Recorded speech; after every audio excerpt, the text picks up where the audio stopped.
आज 5 अक्टूबर सन 2009 की तारीख है और इधर 15-20 दिनों से ये 12 आम पक रहा है जो कलकत्ते से मैंने मंगवाया था। तो आम की फलक इसमें कम होती है, इसलिए दवा वगैरह डालनी पड़ती है। दवा वगैरह कहाँ से, हम अकेले आदमी कितना करें। तो आज की तारीख में 5 अक्टूबर 2009 को ये आम आप देख रहे हैं, इसके ऊपर बौर लगा हुआ है, इधर दिखाइए, बौर भी लगा हुआ है, पके आम भी लगे हैं, कच्चा आम भी अंदर लगा हुआ है। तो इस पेड़ की यही खासियत है कि इस डेट में ये आम, तो हमारा मतलब है कि पर्यावरण के नाम पर स्वयं से, खुद से कुछ करके दिखाना चाहिए, न कि पर्यावरण पर लेक्चर देना चाहिए। कार्यक्रम संस्थाएं करती हैं, हज़ारों रुपए गवर्नमेंट इनको देती है। इसी नाटक का अंजाम है कि इस अक्टूबर के महीने में इतनी गर्मी हमने अपनी ज़िंदगी में नहीं देखी, इतनी प्रचंड गर्मी पड़ रही है। यह पर्यावरण का संतुलन जो हम लोगों ने बिगाड़ रखा है, ये उसी का परिणाम है। इस समय आंध्र प्रदेश में, कर्नाटक में, दक्षिण भारत में कितनी भीषण बाढ़ आई हुई है। कई लाख लोग बर्बाद हो गए, बेघर बार हो गए, सैकड़ों आदमी मर गए। ऐसी बारिश, ये पर्यावरण संतुलन का ही बिगड़ना है। जहाँ मैं रोज़ बंदर खिलाने जाता हूँ सिविल लाइन में, मूल भारतीय छात्रावास में, वहाँ नोट के बल पर महज 1 हफ्ते के अंदर वो छात्रावास की ज़मीनें बिक गईं, रात दिन उसमें वहाँ काम लग गया और वहाँ बिल्डिंग खड़ी हो रही है। बड़े बड़े आम के, नीम के पेड़ धराशायी हो जाएंगे। क्यों? यह हमारे देश का यही कानून है। कोई गरीब आदमी अगर एक पेड़ काटे तो सोचिए क्या होता है। एसपी साहब का बंगला भी बगल में है। तो जब कोई ऊपर से दबाव होता है तभी सब कुछ ऐसा होता है। इसमें पुलिस का दोष नहीं है, दोष तो हमारी हुकूमत का है, शासन का है कि पर्यावरण के नाम पर अरबों करोड़ों रुपए सरकार फूंक चुकी है। गंगा सफाई के नाम पर 60.5 करोड़, कल मैंने टीवी में सुना, 60.5 करोड़ रुपए खर्च हो गए गंगा के नाम पर। उसका नतीजा क्या निकला? जीरो, कोई नतीजा नहीं निकला। अब 50 अरब रुपए विश्व बैंक दे रहा है, 50 अरब। अब वो भी लोग पी के बैठ जाएंगे। होना हवाना कुछ नहीं, नाटक होगा केवल, कहीं कुछ बन जाएगा, नाटक केवल होगा। इसको आप नोट कर लीजिए। यह है हमारा देश। देश तो महान है, लेकिन हम कितने महान हैं ये टीवी पर लोगों को बताना चाहिए। जितने हमारे नेतागण हैं, हर चीज़ देखिए पारदर्शी होना चाहिए। अगर ट्रांसपेरेंसी नहीं है, पारदर्शी नहीं है, तो कहीं कुछ अपारदर्शी आप दिखाएंगे कैसे? जब दिखाएंगे तो आपको सारा रकम शो करना पड़ेगा। इससे जाहिर होता है कि हमारे देश का कानून केवल मध्यम वर्गीय के लिए है और गरीबों के लिए है। जो रसूखदार लोग हैं, पैसे वाले हैं, जो माफिया हैं, उनके लिए कोई कानून नहीं है। अब कानून है तो नाटक, जेल जा रहे हैं, वहाँ टीवी देख रहे हैं, क्या नाटक हो रहा है सब। चिंता न करें, इसकी प्रभु ही सजा देगा। आज इसकी भगवान देखिए, बाढ़ आया, उसमें गरीबे तो परेशान हुआ, कोई अमीर थोड़े। अमीर जो हेलीकॉप्टर में बैठा उड़ गया, बॉम्बे चला गया, कलकत्ता चला गया, कहीं भी जा सकता है, किसी होटल में रुक सकता है, कहीं सालों रख सकता है। गरीब आदमी क्या करेगा? इसलिए नेताओं को लंबा चौड़ा भाषण नहीं देनी चाहिए और महापुरुष जो हमारे देश में हैं उनकी दुहाई भी नहीं देनी चाहिए।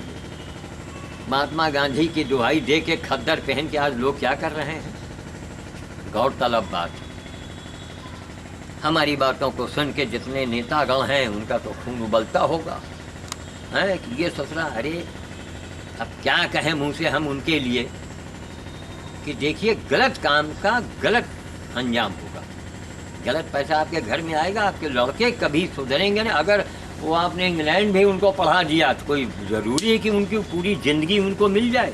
नहीं मिलेगा, कोई ना कोई हादसा होना है। क्यों? गांधी जी बेवकूफ रहे, एक आधी धोती में ओढ़ते रहे, आधी धोती लपेटे रहे, बापू जी की जय। तो बापू जी की जय मत बोलिए, बापू जी के जय के साथ में ये बोलिए कि बापू जी आपने आपके सपनों की जय, और उसको दिखाइए जनता के सामने कि हमने बापू के पद चिन्हों में चल करके मैंने ये त्याग किया है। रायबरेली की शुगर मिल जा रही है, एक दिन अनशन में भी बैठे रहे, और जबकि करोड़ों प्राणियों को उससे भोजन मिलता है। अरे भाई, घाटे में है, उसको रोक दो, ब्रेक कर दो, लेकिन हटाओ मत। उसको हटाना ही तो पाप है। करोड़ों असंख्य चींटियों को भोजन, गरीबों को भोजन, बच्चों को मिलता है खाने को, गाड़ी जा रही, छोटे छोटे गरीब बच्चे खींच के खा, कितने लोगों को खाने को मिलता है। कितना बड़ा वो महामंदिर कि मैंने उसे उपाधि दी है, रायबरेली का जो दरियापुर का शुगर मिल है, महामंदिर है जो लाखों को दे रहा है, दुकानदार को मिल रहा है, ट्रक वालों को मिल रहा है, हर व्यक्ति को मिल रहा है, लाखों को रोजी रोजगार। जबकि वहाँ के कर्मचारी बेचारे जो अनशन में बैठे हैं, वो तो आज कर्मचारी हैं, आज है कल नहीं रहेंगे, नौकरी ख़त्म उनकी हो जाएगी, पेंशन आ जाएंगे, फंड उनको मिल जाएगा। ये तो जनता की चीज़ है। और इंदिरा जी का, श्रीमती गांधी इंदिरा जी का बनाया हुआ है, ये उनकी एक धरोहर है, और आज वो उजड़ने के कगार पर है और लोग खामोश बैठे हैं। लोगों का यही कहना है कि रुकेगा नहीं वो। क्यों? रुकेगा तो करोड़ों का घाटा होगा। करीब करीब हर नेता जानता है कि अगली बार हम हों कि ना हो, इसलिए जितना बटोरना है बटोर लो। कानून तो गरीबों के लिए है, उनके लिए कानून कहाँ है? काहे नहीं स्विस बैंक में अरबों खरबों कितना दौलत नोट जमा है, काहे नहीं इंडिया आ रहा है। इसलिए मैं लोगों से कहता हूँ कि बाबा रामदेव के शरण में जाओ, रामदेव से जुड़ो, और बाबा रामदेव को धुआंधार प्रचार प्रसार करना चाहिए। रामदेव, बाबा रामदेव का जो उनकी योजना है, जो उनकी स्कीम है कि बड़े नोटों को ख़त्म किया जाए, और अंग्रेजी कानून जो हमारे अंग्रेज़ों का बनाया कानून आज भी देश में लागू है, वो हटाया जाए। बाबा से जुड़ेंगे, बाबा का स्वप्न है कि 50 करोड़ लोग जब उनसे जुड़ेंगे तब वो कुछ कर पाएंगे। और बाबा को हम बाबा आसानी से कह देते हैं वो युग पुरुष है। ऐसा व्यक्ति किस युग में था जो करोड़ों लोगों को घर बैठे उसने लाभ दिया हो, निरोग किया हो, करोड़ों लोगों को देश विदेश के अंदर जाके इंडिया का नाम ऊंचा किया हो। वहाँ संस्थाएं, वहाँ पातंजलि योग पीठ बन रहा है, वहाँ बन रहा है। कितना अद्भुत व्यक्ति है ये। और 3 महाशक्तियाँ हैं इनमें, बाबा रामदेव, आचार्य बालकृष्ण महाराज, और एक राजीव जी की राजेश जी हैं जो कानूनी बात लोगों को बताते हैं। कितनी बड़ी बात बताया, गोमूत्र से, गोबर से, पेड़ों का, और गारंटी से कि ऐसे ऐसे आप इस्तेमाल करें खेतों में, बागों में, पेड़ों में, तो आपका कल्याण होगा, बहुत बड़ा भाग उससे कल्याण होगा, गौएं कटने से बचेंगी। लेकिन बाबा रामदेव से मैं आग्रह करूंगा कि बाबा जब आप ये भंडारा मन ना किया करें, अब भूखे मर रहे हैं। देखिए आदमी तो बड़ा दुष्ट है, और आदमी को ही बचाने के चक्कर में बाबा लगे हैं। ठीक है, वो तो ज़रूरी भी है, लेकिन यह कि 99% आज मनुष्य नहीं रह गया है। ये बाबा का जैसे भंडारा, अरे वो खाना दिया था बाल पीड़ितों को, कितना बताइए, कहाँ लोग भूखे मर रहे हैं, उनको सब्जी, रोटी या पूड़ी या पता नहीं क्या क्या बाबा ने खिलवाया। अच्छी बात है, लेकिन उससे भी अच्छी बात है कि प्रत्येक जनपद में, बाबा चाहे तो सब हो सकता है, प्रत्येक जनपद में गौशाला खुल जाए। बाबा जी के एक आह्वान पर पूरा देश के सारे साधु लोग एक दिन का उपवास किए थे। हम भी जोश में आके हम 49 दिन के उपवास में बैठे, और राष्ट्रीय नदी घोषित हुई तो बाबा की कृपा है, हमारे बैठने थोड़े हुआ, लेकिन श्रेय हमको भी मिल गया रायबरेली में कम से कम, कि इंडिया का एक पहला व्यक्ति हूँ जो 49 दिन, धनतेरस, छोटी दिवाली, बड़ी दिवाली मुझे अनशन में ही बीता है। मेरा बंदर बोझ भी चलता था उसी अनशन काल में।